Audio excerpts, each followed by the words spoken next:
কে কে চা খাবেন চলে এসো। আমি এখন চা খাবো। সকালে সব কাজ করে নিয়েছি, স্নান কমপ্লিট হয়ে গেছে, এখন আমি চা খাবো। Good morning, welcome back to my channel.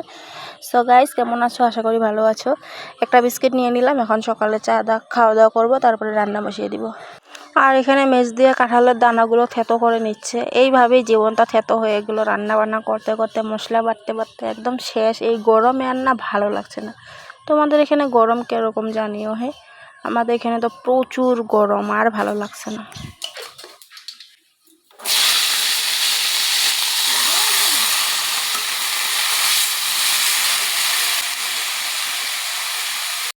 লাউ ডগা, আলু, বেগুন আর হলো কাঁঠালের দানা দিয়ে বসিয়ে দিয়েছি। ওরা চচ্চড়ি করবো। আর এই দেখুন মশলা বাটা শুরু হয়ে গেছে।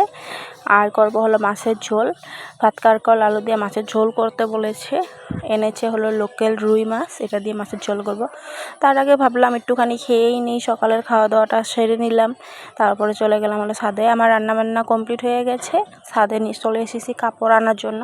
অনেক কাপড় ধুয়েছি আজকে, এখন কাপড়গুলো গুছাতে হবে। এক চুটকিতে সব কিছু গুছিয়ে নিলাম, কিন্তু জানোই গুছাতে কত টাইম লাগে।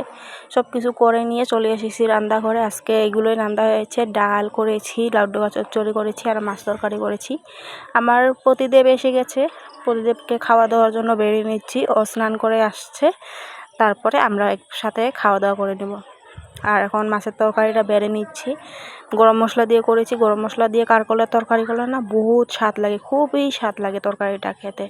আর এদিকে ও বসে গেছে, ওর খাওয়া দাওয়া হলে আমরা খেয়ে নেব।